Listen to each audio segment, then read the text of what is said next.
my real true success is how many people can I help? How many people's lives can I change? That the value that I bring, in doing that work with my treatment professional, service was number one value for me.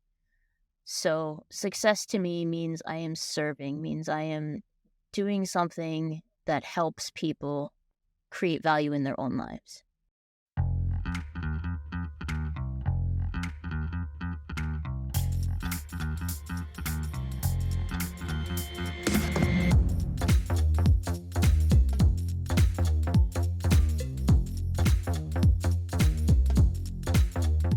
Hello and welcome to Indian Explorers. In this podcast, we talk about Indian success stories. I am Sabrina, and together with my co-host Amit, we will get to understand the journey of our guests and what drives them. The optimism, patience, idealism, courage, these are their attributes that we want to bring to life in these conversations.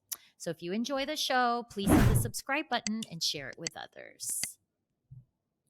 Hello. Hi, Sabrina. How are you? I'm good. How are you? Very good, very good. Sabrina, Good. The end of the year. I think this is the last episode of the year. So I have to begin thanking you for agreeing to do this show with me. I hope it's not been very painful, and uh, and I hope you've enjoyed it as much as I have. Thank you for asking me a year ago to do this with you. I didn't know where this would go. I've had so much fun. I'm honored you asked me. And to hear people or to read the text messages we get from people saying, you know what, you've entertained me when I'm going through a hard time. What books, are these guests reading? They're inspiring me. I mean, it's been pretty phenomenal so far. Don't you agree? Let's hope it continues. I hope so. Yeah. Today, Sabrina, I wanted to ask you about this guy. I didn't know who he was in Major League Baseball. I don't know how to Okay. pronounce his name. I don't know if he's Japanese or American. Tell me about him. Japanese. Tell me how can someone make more Yeah. money than Messi? Sho Hai Ohtani, right? I mean, I feel like a lot of people know him here in the US, in Japan. I mean, he's pretty well known. I would assume anywhere else that, you know, is heavily into baseball. He just signed the biggest sports contract, 700 million over 10 years. I actually saw him play this summer. We were in San Diego and we went to a Padres game and they played the Angels. And I think even Padres fans were cheering for him because, I mean, he's amazing. I mean, they're comparing him to Babe Ruth because he is not only a phenomenal pitcher, but also a batter. And you rarely see, someone so gifted in both. Yeah, but Sabrina, So, the guy baseball has 500 million fans around the world, right? You mentioned the mhm, Americans plus Japanese, Cuba, a few other countries. 500 yeah. million, 8 billion people, that's about 6%. So 94% of the world, I don't think, knows who this guy is. How many people don't know who Messi is or Cristiano Ronaldo? It's not 6%. It's, Would you think it's like, are you talking about why he's making so much money now? Why yeah, he signed this big contract? I I mean, mean, it's American sports, right? The $700 million money's in 10 there. years. That's more than Patrick Mahomes. You know, Yeah. Patrick Mahomes is that quarterback who is teammates with Taylor Swift's new boyfriend. Yes, that's him. Yes, That's how we correct. introduced him Who now. is not not the Super Bowl quarterback MVP, but Taylor Swift's. he's Kelsey Travis's friend. That's so insulting. My God, I just thought about that. So, uh, 70 million a year, and I heard or read that he's decided to take $2 million in salary for 10 years, and then Hmm. $68 million a year. When the 10 years are over in 2034. Correct. Now, Yeah, I think he's doing that so that the club has enough money to hire other players. And I believe baseball correct. has a salary cap. Is that it? It's also because of the competitive balance tax. It's a CBT tax. It's like a luxury tax that these teams have to pay. And so I think that helps out the team as well. But let's be honest, the guy's going to make, 40 to 50 million on endorsements alone. So Yeah. I was he can watching wait to get his 10 million a year or 68 million a year later. I was watching Stephen A. Smith, the famous basketball commentator, and he said that in the state of California, if he did take the $70 million salary, he would actually end up with less than 35 million. So around 52% of his salary We'll go. would go to the various governing government Yeah. agencies and bodies. So Yeah. that's staggering. But one thing that I'm not too sure if he's thought about, which anyway, I don't think it makes a big difference. If he does take $2 million a year for 10 years, and then he takes $60 million or 70, whatever it is, 68 million. 68. Yeah, that 68 million is actually going to be worth around 45 million dollars of today's currency if you consider inflation to be 4-5% a year. It's no joke, you know. I know, but at that point, does it really matter, right? I don't know, Sabrina. When 70 million versus you're 40 million or earning 30 that million. much, but you're earning that much, does it really matter? I think I mean, $30 think million about it now when you're a paying. year is a big delta, and I think it's something that his wife or his mother or someone in his family must be telling him, like, don't be an idiot. Yeah. I don't know. I mean, it kind of sounds like he's being selfless, right? For deferring it all? Or is it a smart business decision? I don't know. I didn't know who he was a week ago, so good for him. Good for him for a Japanese. Is he American or That's Japanese? awesome. Japanese. Wow. The Yeah. richest sports personality in the world is a Jap? Is Japan. Yeah. Wow. That's awesome. Was that racist to say Jap? I don't know. I was just thinking that. I think it is. Oh, can I take that back? Did you see me pause? I hesitated. Yeah. Take it Okay. back. Well, Apologize. I like all Japanese. I like all people. Yes, I know you do. I think it was just, I'll call you out, but I hesitated there. I was like, ooh, Yeah. I don't think you're supposed to say that. Sabrina, I wanted to give you a heads up in the next episode, Yeah. which is going to be the first episode of the new year. I would like to hear your New Year's resolutions. Not today. I want to get onto the guest today because I think it's a very important subject that we're discussing today. All right, let's do it. I'll save it for the new year. Happy New Year, everyone, and let's get on to our guest. Sounds good. Sometimes we bring up mental health on this podcast, and we have a special guest that's going to talk about mental health and how that there was an interplay between her mental health and her physical health. So we have today Aneela Idnani Kumar. She is a marketer turned entrepreneur and the co-founder and president of HabitAware. Aneela co-invented Keen2, a smart bracelet, an app system to empower people with compulsive hair pulling, skin picking, and nail biting to take control and shift to healthier stress-relieving behaviors. Aneela has had Trichotillomania for over 20 years and is on a mission to help others like her change their lives.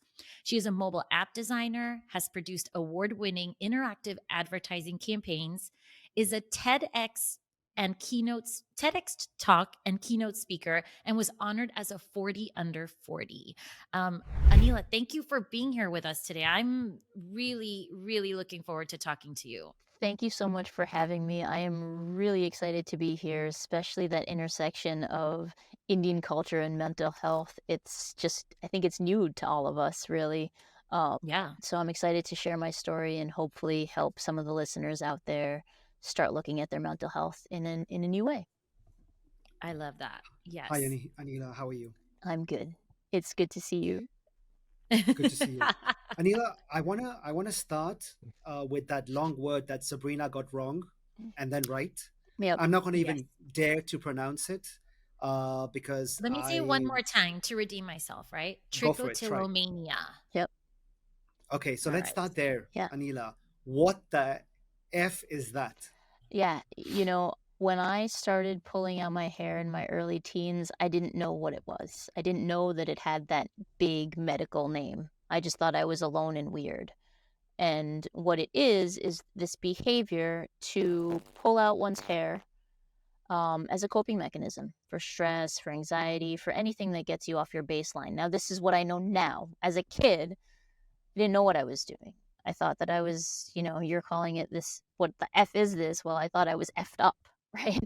That it was me, that I was weird, that I was alone in this. But really, this word affects 1 in 20 Americans.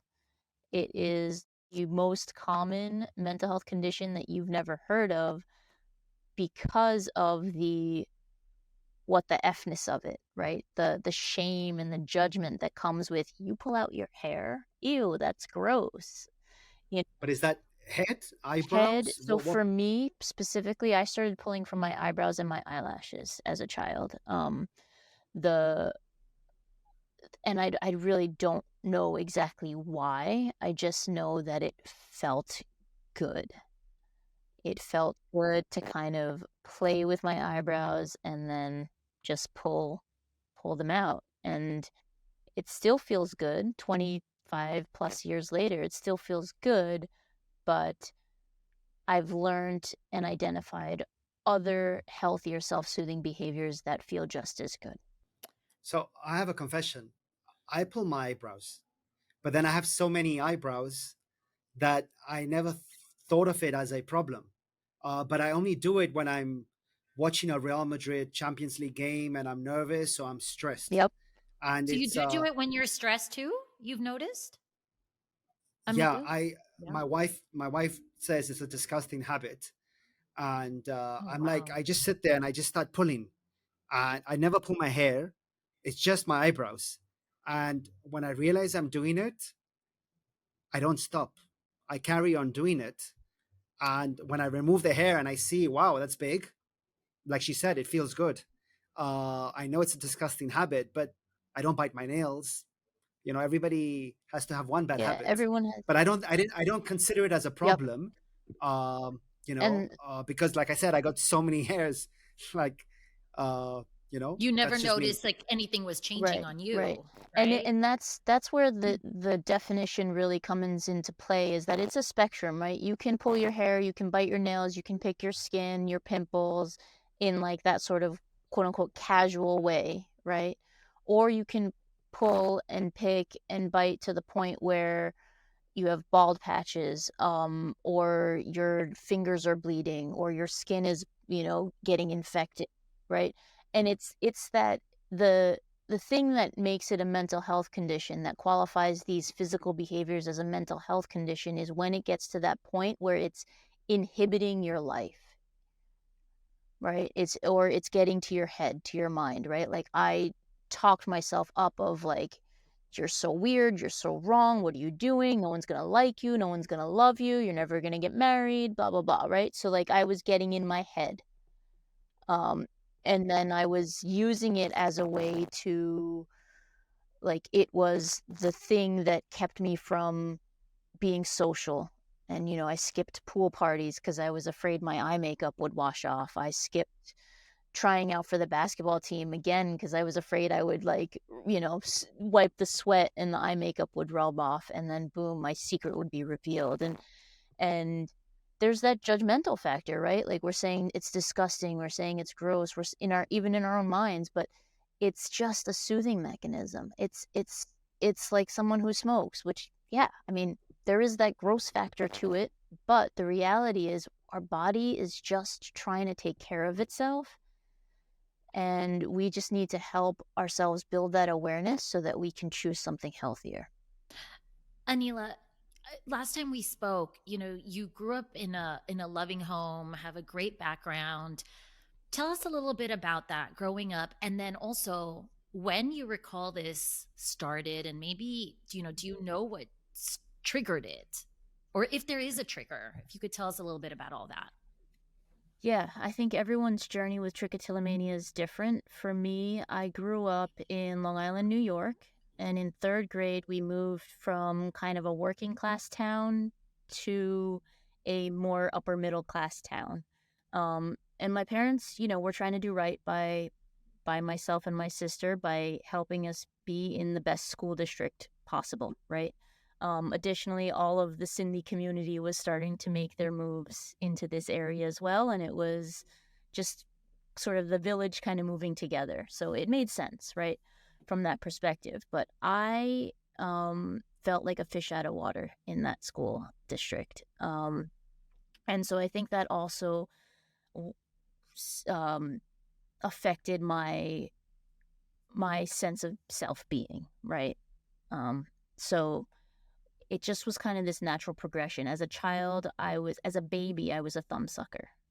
I would, and that's just so natural. A baby's Yeah. gonna suck their thumb, And it's soothing, uh, right? and it's So soothing. Yep.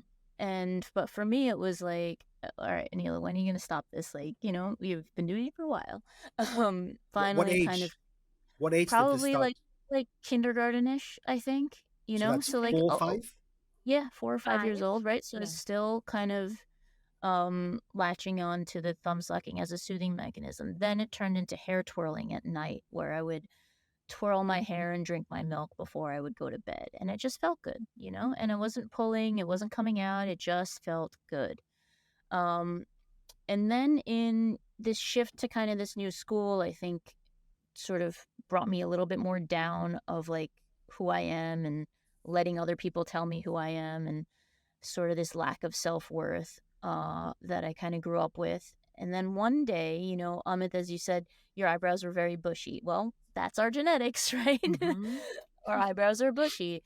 Um, I was in science class and we watched this video about these microscopic mites that live in your eyebrows and your eyelashes. And it was so gross to watch these little things creepy crawling around. And I see Sabrina's No, I eyes know. like, I'm like, don't tell me I this. don't think I must have missed that day in science class Yeah, because I did not know but that. it's so vivid to me, and that kind of brought my attention to my eyebrows, knowing they're bushy, already seeing myself as someone different from the other kids. And so I started just playing with them, and I started, like pulling and tweezing to reduce the bushiness. But then it just became uncontrollable. So that's kind of how I started, and then just started feeling good. It was like zing in my brain, like that just Yeah. feels good. I'm going to keep doing it. What made you not feel comfortable in that school? The three of us have young kids, that Yeah. are going to go to middle school and high school. What was it about it that made you feel like a fish out of water? So I think a lot of it had to do with just just the cultural shift. Okay. So growing up in the first up till third grade, it sounds cliche, and it may have just been my age up till third grade. I didn't see gender, I didn't see color, I didn't see money. But the moment I moved, all of that was so in my face. That's a lot. Like Yeah. and so it was just a complete shift. Yeah. For sure. At Um, such an impressionable age, too. yeah. Yeah, so this seemingly innocuous, oh, we're gonna move from here to 10 minutes away, it feels harmless, but Yeah. it was actually at that young age, um, made just such a huge impression on my life and on my mentality and my inner thinking. Yeah. How did your parents handle this? Like, what was their reaction? What did they try and do? Did they take you to the doctor every week, or what was this? They didn't know. They didn't know I was thinking these thoughts. They didn't know I was pulling. I was hiding it. Um, and we had other stuff going on. By the time it really was getting to a place where it was kind of bad, my dad fell sick with cancer when I was a freshman in high school. And that was like the thing that really brought out the hair pulling. But we were so busy focused on his physical health. Again, like we didn't know mental health was a thing. No one was checking in with each other. How are you? Do we need to talk to a psychologist about what's happening? How is my mom handling this? My sister, myself, my dad, from a mental health perspective. We were just so focused on the physical cancer that everything else we were blind to it. Tell us a little bit more about trichotillomania and, is it subconscious? Tell us a little bit about the medical part of it. Yeah, so I'll preface that I'm not a medical professional, but through the work at HabitAware, we've come to understand a whole lot more about these conditions. In fact, the treatment professionals are now using our language, which is awesome That's great. because we've spoken to probably the most people with these conditions, and helped the most people with these conditions. But yes, it's rooted in the subconscious. And that's where that awareness comes into play, is that you can't change what you don't know is happening. It's that fight or flight freeze response. So, you're talking about watching the Real Madrid game and you're getting off your baseline, and so your hands are going here. Your brain's saying, calm down, relax, chill out, right? And so it's that mechanism. It's subconscious. You're not thinking, oh, I need to chill out. What should I do? And you start pulling, your brain just goes straight to it, that subconscious act. And so with what we've created, it's about bringing it to a conscious choice.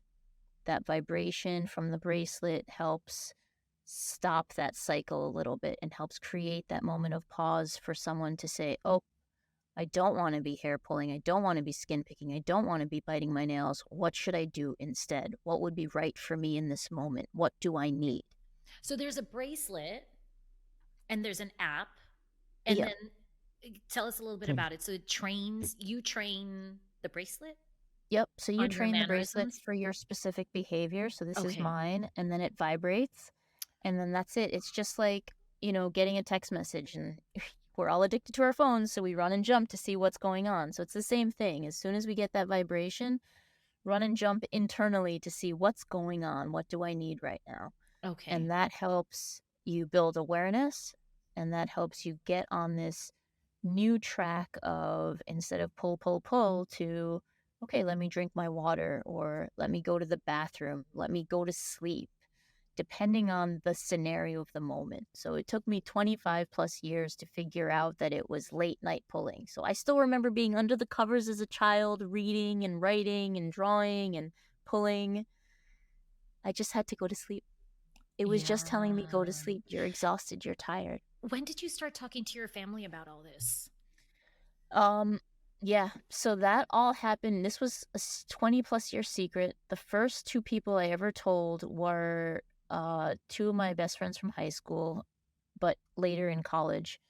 One was in college studying to be a doctor, and I was like, maybe she knows about this, but and asked her about it, and she was like, yeah, I'll see if I can find it in my textbooks. Obviously, it wasn't there. And then the other was my other best friend during my wedding, where I was like, what should I do about my eyelashes? Should I get fake ones? Because I'm not into makeup or anything. And so I was kind of seeking her help from that perspective.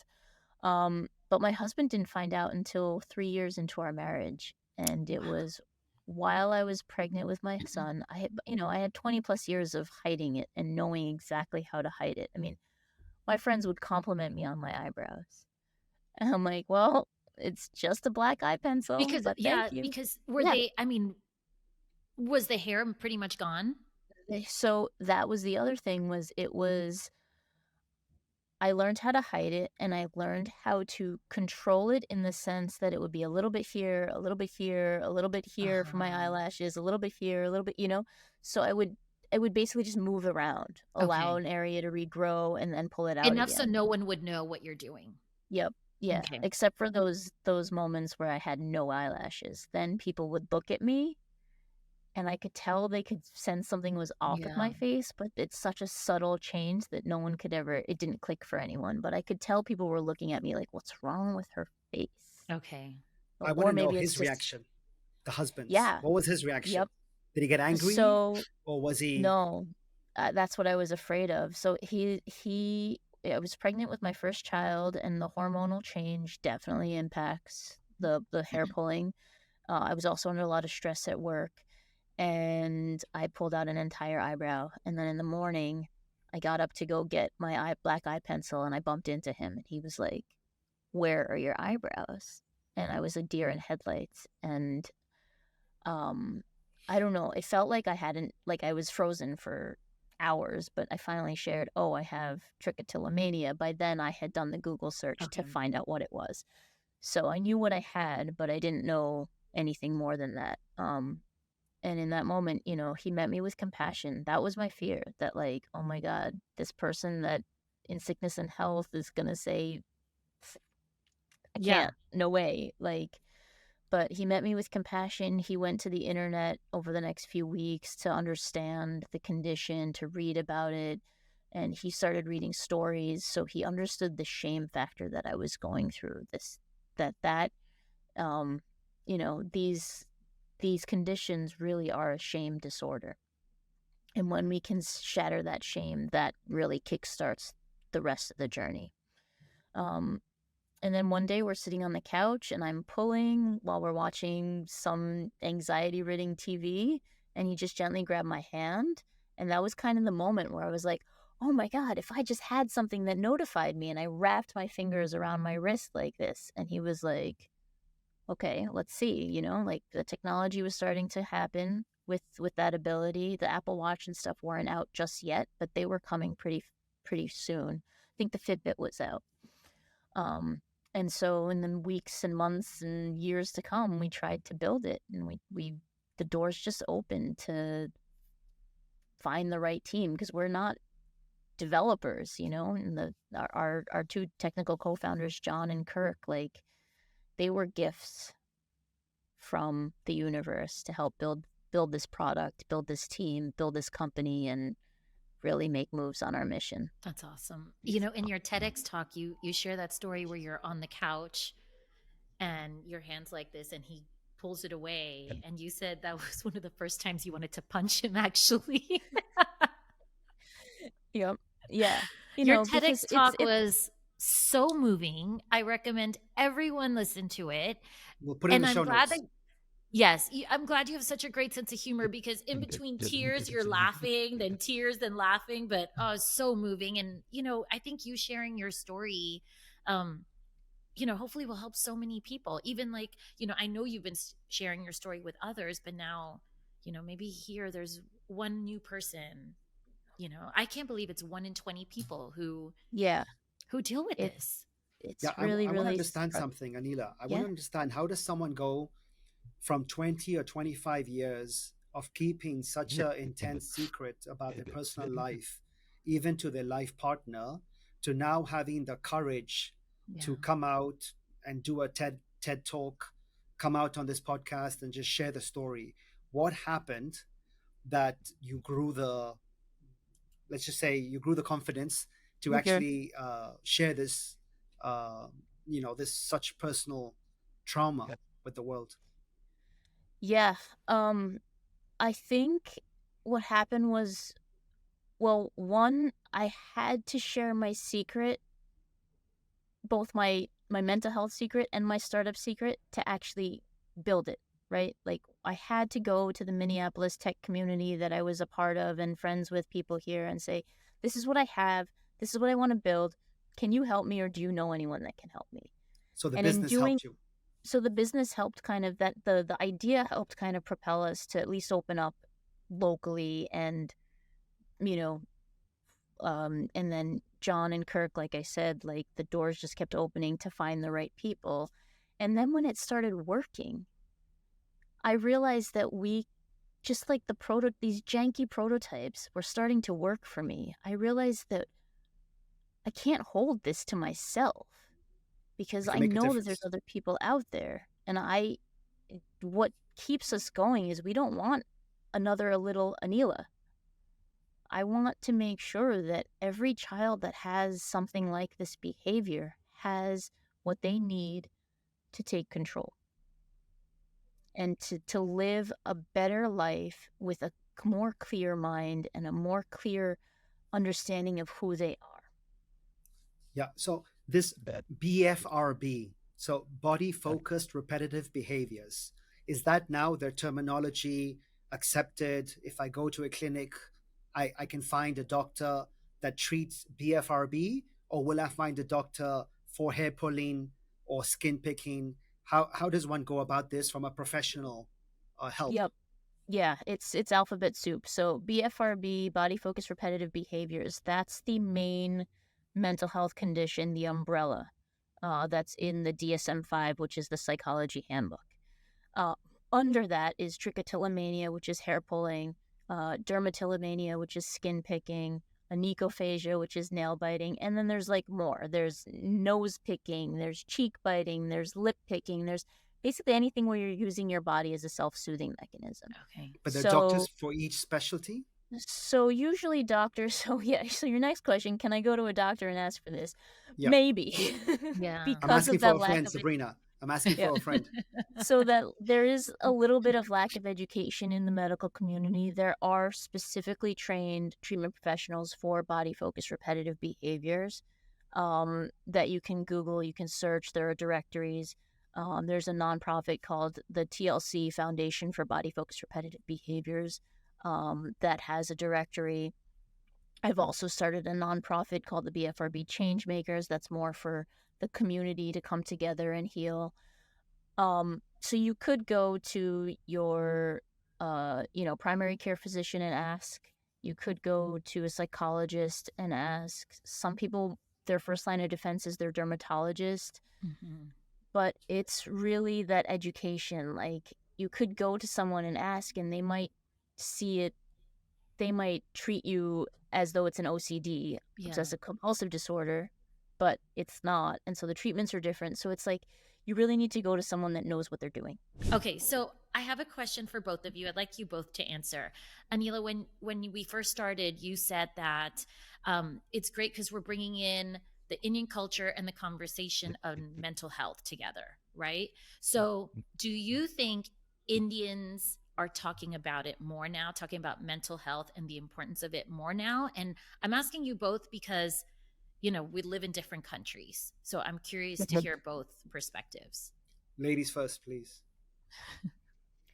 Yeah, I mean, I think our generation is Mm-hmm. our especially like our, first gen American, we're trying to figure out what what are we? And I think we are. If you go on TikTok, there's South Asian therapists is one handle that is really good, and then I also follow Brown Girl Therapy, and there's probably more. Those are the two that I follow the most. But it's been really interesting because like that first generation dynamic of like East and West, you grow up in both cultures. Like, at home you're Indian, but at school you have to be American, and it's that assimilation that we had to go through. So I do think that there's more talk now. Um, I don't know in our parents' generation, I don't think any of them are going to a psychologist anytime soon to talk through their lives. I mean, they've gone through they went through a lot for us. Yeah. Um, But it just wasn't a thing for them, it just wasn't right? a It thing. just, Yeah, yeah. yeah. And Um, I also think our I'm sorry to cut you off, Amit. no, no, go for it. Just our Indian culture, sort of the the meditation, the yoga. Not that my parents are into that stuff, but I feel like some of our culture was heading off mental health without knowing it, Yeah. right? Without the language that we have today. I mean, now you see deep breathing, meditation, Yeah. yoga is all now scientifically proven. But it's centuries old, Yeah. right? So It's I true. feel like it may have not been as necessary to talk about in the past, but I do think coming into the US and then also just the transition into the technological world that we live in that creates so much more stress for us, like the culture and the values have changed, being more of a global economy versus more, sectioned Yeah. off. I think all of that comes into play as to why, like, we need it now. We need to have those conversations now. We need to be talking more. Yeah. Absolutely. I second that. Without a doubt, it's a topic of conversation now for everybody my generation and below. It's no longer a taboo subject. We Mm-hmm. talk about it openly. We'll ask, hey, why don't you go to this psychiatrist? This person helped me. I mean, I think it's a very normal thing to do right now. I think there's, you know, I don't think there's anything wrong to even talk about it. Um, I want to share something that happened in my son's school. He goes to an all-American school called Nido de Aguila, and a couple years ago, a 15-year-old girl committed suicide. And she committed suicide because somebody released, let's just say, a sex tape with her Yeah. in it in social media. God. She couldn't handle it, and she went to school in the morning, and in the evening, She was found at a Starbucks coffee many, many miles away from the school. Nobody knew how she got to that Starbucks. And after that, the school had lots of discussions. They brought in professionals, not just for parents but also for the students, where they spoke about mental health and if you have any type of bullying, what you can do about it, how you can report it. All very professional. Like you would expect from a top American school. But back to the Indian subject, I feel it's still an uncomfortable subject to discuss, that you might discuss with your close Indian friends as opposed to your parents. Because your parents, I mean, I'm close to my parents, Sabrina's close to her parents. Touch wood, nothing serious going on in our lives. But if there was an issue, I think I'd speak to my best friend before I spoke to my parents about it. Just because I think from an age perspective, I think maybe they'd have more of an understanding, Yeah. and maybe they've gone through it or they know someone who's going through what we're going through at that moment. Whereas for our parents, they're like, we don't understand. We don't even remember how you grew up. We don't know, we had 8 people sleeping in one bedroom, like the problems you face today were not problems back in our generation. Even Yeah, like that's cancer was not something I even knew about so vividly 20 years ago. And today we all know somebody, not only our age, but somebody younger than us that has passed because of cancer. I mean, in yeah. my family, my brother's wife. So things are changing so rapidly, like you mentioned, because of technology. And I think that you bringing up this conversation is really, I'm sad we didn't bring it up earlier. It's something Yeah. that we wanted to discuss, mental health. So thank you. I think, it's so important. We take care of our physical health all the time. Why aren't we taking care of our mental health? It should go hand in hand. Yeah. So yeah, thank you for Yeah. being open and courageous and sharing with everyone. Absolutely. And I think that's the lesson we can take from our Indian culture is mind, body, soul connection. It's Yeah. all connected. And if one is off, it's all off. Yeah. 100%. 100%. I I think recently you had another issue, another health challenge. Can you share? Yeah, you just mentioned cancer. It was cancer for me as well. And I can laugh. I can laugh now because it was grace. I was diagnosed with breast cancer in February 2022, and it was caught very early stage, 40-year mammogram. So please get your checkups. Those work. Caught super early stage, and I did a double mastectomy. And I'm on tamoxifen, which is a hormone therapy because my type of breast cancer was hormone based. But luckily, because it was caught early, the data was not conclusive as to whether or not radiation would be beneficial to my lifespan. So I did not have to do radiation. And then the data for it's called the oncotype score of the cancer for chemo came back low enough that I didn't have to do chemotherapy. But it was really, again, like this physical thing really was a mental game. And I didn't go into it fighting or battling it. I went into it inviting it in for tea and dancing with it and asking it, what do you want from me? What are you trying to tell me? Just like the BFRB, what are you trying to tell me? What do I need to do? And I looked at my life, and I have 2 small kids. I'm at that moment in time, I was teaching entrepreneurship at a local college. I was on 2 nonprofit boards. I was running a company. I was trying to write my memoir. I was trying to do like all these other things. And to me, I realized I think this is telling me I'm doing too much. I think it's telling me my plate is too full. So I wrapped up my entrepreneurship session, that semester, told him maybe when my kids are older, he's like, as soon as you're ready, just let me know. I rolled off one board. My time was coming up anyway. I just dropped the other one. I said, it was in the summer. I had COVID 2022, and I texted them both. I can't, the COVID. I didn't listen to the cancer, the COVID. I'm listening to the COVID. I have to, resign from both these boards. And I rolled over and I went to sleep. And the next morning I had ding, ding, ding, ding, ding. And I didn't even remember that I sent that text message because it was like a haze. But it was the right thing to do. And how did you deal yeah. with the stress of all of that? And then this new health challenge, and did that impact the hair pulling at all? Or was the bracelet helping even more Yeah. so? I think all of the work from, 2014-ish of coming up with the idea and starting the company and using the bracelet and going back into therapy, my hair pulling still kind of ebbs and flows. Like it Okay. is a lifetime, it is a chronic condition. So I still pull, like you can kind of see a little gap here. Okay. But like Amit, I don't care anymore. Right? It doesn't affect me. It doesn't make me ashamed, right? Like I'm ready to Good. show you. Look, you see that gap? Yeah. Right? And that's where I want people to get. Do you need to see it? Yeah. Right? So that's where I want people to get. And so I honestly can't remember. I'm sure I was pulling.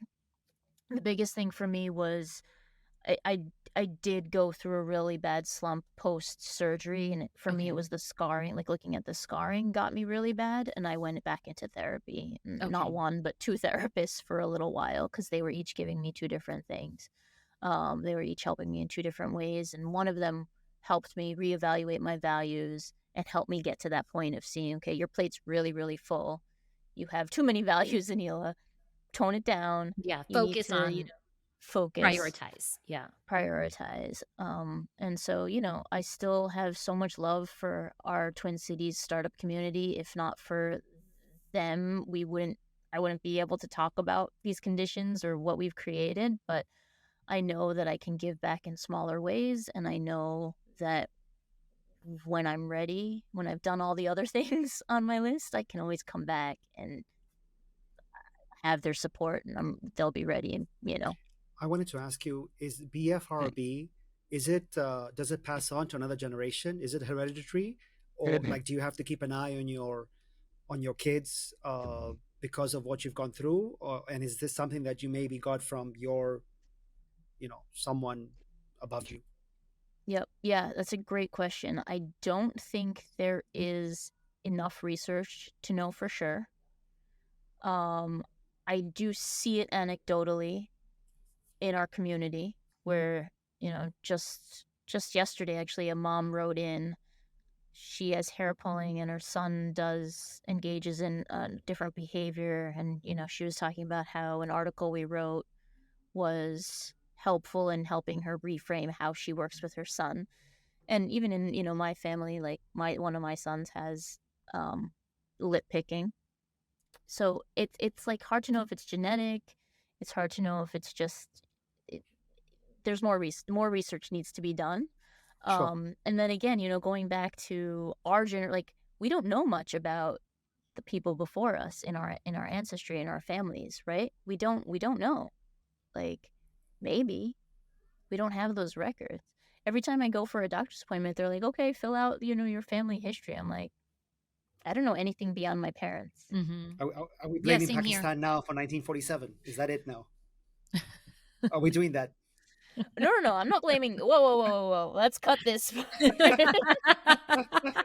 I think it's just, we didn't have records, right? And we didn't talk. I even remember reading an article like in the 60s and 70s, if someone had cancer, they kind of secluded themselves Mm-hmm. and didn't talk about it. When my dad had cancer in the 90s, only our small little Indian community knew. Like, I don't think my mom ever made a phone call to the school to say, hey, she's going through this, make sure you keep an eye on her, right? Yeah. Like, I think it like came as a shock and a surprise when I walked in senior year of September senior year, and my teacher, when I told one of my teachers, like, so I just feel like we didn't have the record keeping, we didn't have the the foresight to say maybe other people can need to know about Yeah. And this. even in our culture, if there's something negative you keep it hush hush, right? It was a lot of it, and I think it's changing a lot now, but you But it's talk still about there. divorce or money Yep. loss or any struggles, you keep it hush hush, like Yep. nope, everything's perfect. Okay. And it is still there, but it's less now. Yep. Yeah, if I go through Yep. depression, I could say, I mean, I'm not putting it on social media. No one needs to hear that, but I could tell my friends, like, nah, I kind of feel like I'm in a funk lately. Thank you. This But a is why. small win, and we magnify it, and we tell everybody. That's true too, Ah, right? gotta love That's true too. Instagram, Sabrina. Gotta love Instagram. Yep. Yep. Yep. Yep. So we ask, are you ready for success, Amitu? Shall I? Got that. All right. So Aneela, we ask all our guests about success. So what does success mean to you? Okay. Yeah. Great question. I have been really exploring this with my spiritual work. I think a lot of people success means money. Mm-hmm. For myself, I think I'm lucky enough to be in a position where feel financially secure, and my real true success is how many people can I help? How many people's lives can I change? That the value that I bring, in doing that work with my treatment professional, service was number one value for me. So success to me means I am serving, means I am doing something that helps people create value in their own lives. I love that. Yeah. And What's next for how? you? Like, are you gonna write a book, or like, where do you see yourself in a few years' time? Yeah, so I am writing my memoir right now. I have a book deal with New Harbinger Publication, which is a mental health publisher focused mostly on evidence-based nonfiction, and then they have a memoir wing. So I'm super excited for that. 2025, Awesome. this Congrats. next year of writing. Um, I'm really, really excited to share that journey. What else is next for me? I've grown up as a child. I used to play office, so entrepreneurship is, in my nature. And then I think, coming from Sindhi, Baiban, Mm-hmm. merchant community, it's in our blood. Yep. So my husband and I have tons of business ideas, and even listening to one of the Indian Explorer podcasts with I'm forgetting their names, but they ran the soccer program, Priya and and Shashi Vaswani. Priya and Shashi, Mm-hmm. right? So like I want to be them. I love that. We um all do. We all want to be yeah. them. So, my husband and I are working right now on starting another company, and outside of mental health, just something, again, we see problems, we want to solve them, and that kind of thing. And I want to just kind of keep doing things like that. I know that there's more energy in me, and kind of see myself filling my plate again. So just need to just manage that as I grow and as I create more things. But I don't see myself stopping. I just see myself using my time, my energy, my effort, my mind, my creativity just more wisely, and making sure that I create space, that I take care of myself. Yeah, absolutely. Yeah. Feel I free want to mention the podcast in your book. We have we give you permission.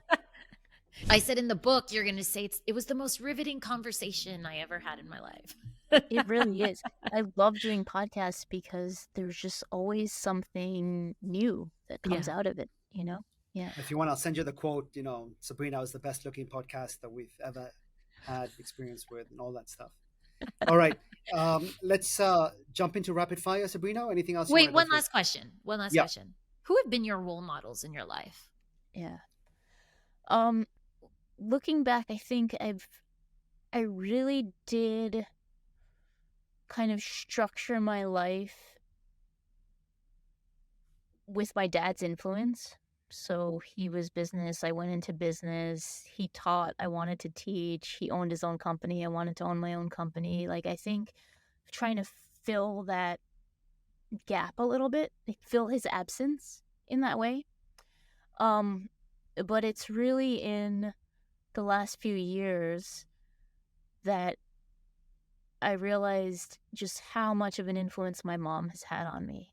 And so she was is a dentist. She had her own practice, but I never saw her as a businesswoman until until a lot of this work that I've been doing. And so that, and then when I was in my 20s, I fell into a really deep depression, and she helped pull me out of it. She took me for Buddhist chanting. She introduced me to some Christian pastors.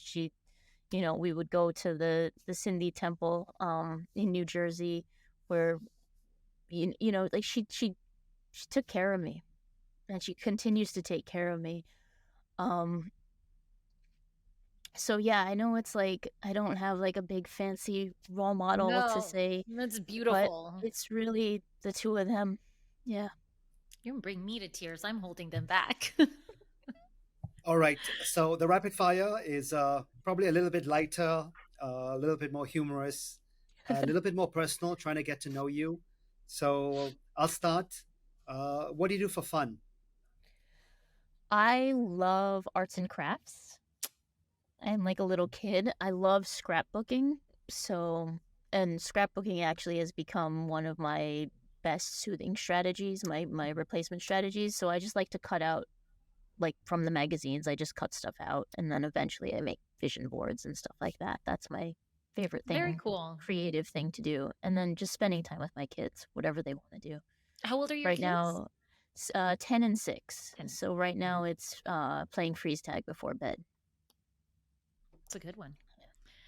Okay, your favorite holiday and why? I hmm, I'm gonna go with Diwali, Okay.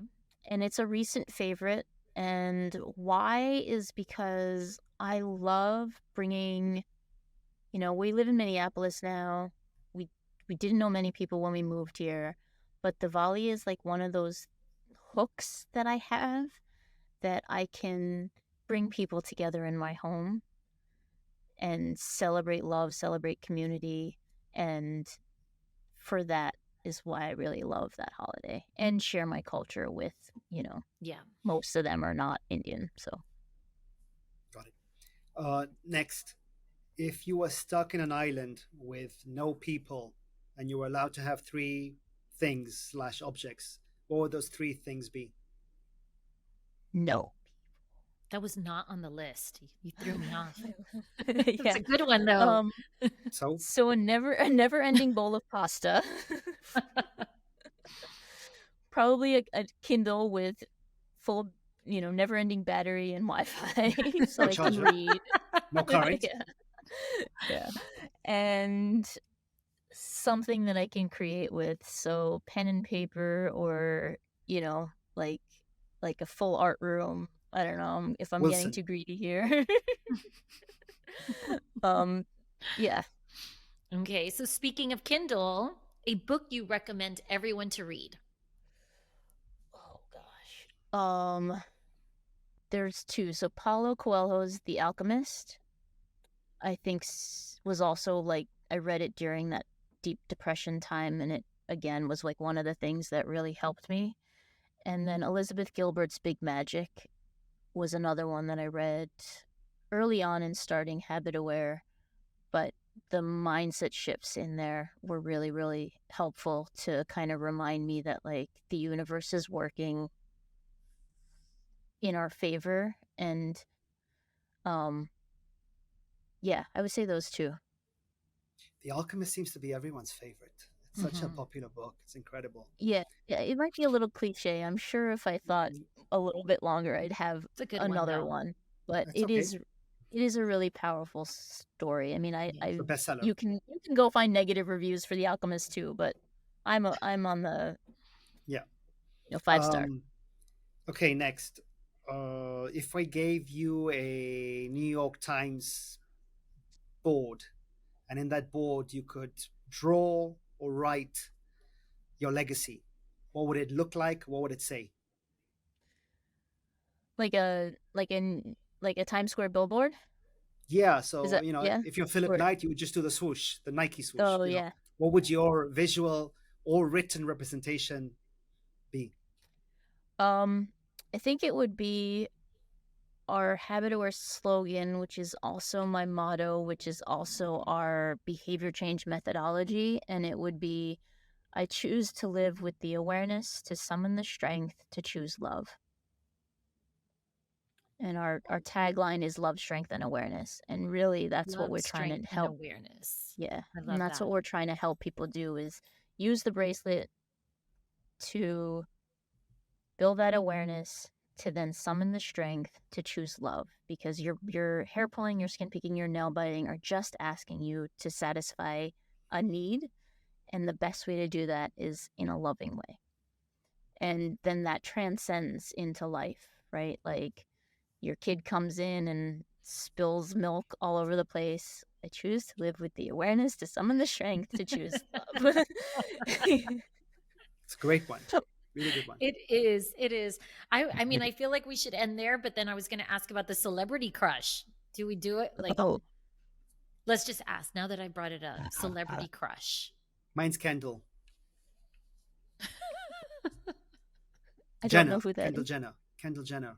Oh, Yeah. okay. Some pretty model. Okay, so I am not in any of that world. I would probably have to say, oof. This is bad because I even had these notes. I should have been prepared. I would have ended it with love, strength, and awareness, but I know, but then Sabrina, you said it, so now I'm curious. Sabrina is, what can I do?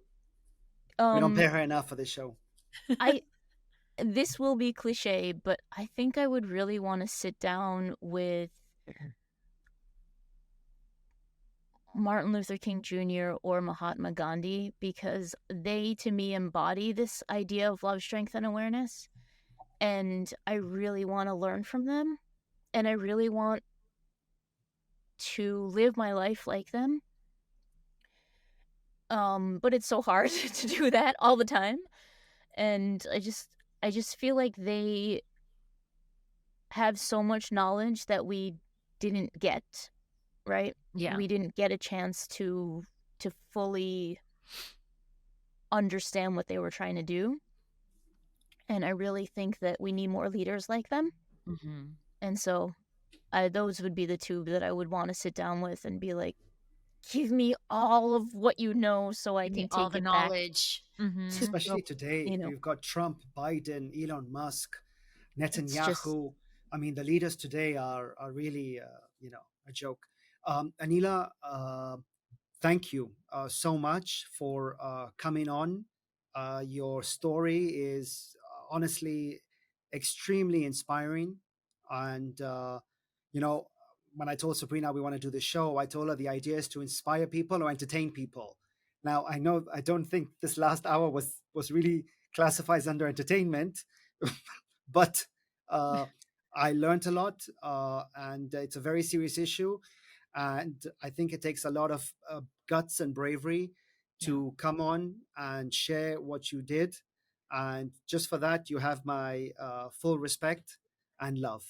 And I hope to meet you in person in the near future. Thank you. I can't wait. I can't wait to meet you both. I really appreciate all the kind words. And, yeah, I'm not a funny person. I am way more emotional, I think. And you showed your really... humor on your TEDx talk, though. It was awesome. I loved it. But it was a bit teary. It was a bit teary, though. Yeah. I think, empath at heart. But I'm here to inspire people. I'm here to help them realize that whatever that pain is in their life, for me it was trichotillomania, for me it was seeing my dad go through cancer. Whatever that pain is, you can turn it around into your purpose. You don't have to fight with it. You can find a way to dance with it and, find a way to create something beautiful out of it. You're amazing. Keep doing what you're doing. And, you are so inspiring. I want to tell everyone that, if you want more information, they could go to HabitAware.com. Is that correct? HabitAware.com. And we'll put it in the show notes as well. And I just want to keep listening to you. This has been so wonderful. So thank you for being here. Thank you. I'm just really glad that I got to know you both. And me too. Yeah, we have to do maybe an Indian Explorers reunion somewhere. That would be great. That would be great. Let us grow. Let us grow a little bit Yeah. more, and then we'll do those in person. Yep. Looking forward to it. Everyone, this has been another episode of Indian Explorers. I hope, just like us, you were touched, you learned a lot. And, if you have any questions, please don't hesitate to reach out to us about this topic. Thank you and have a great day, everyone. Thank you.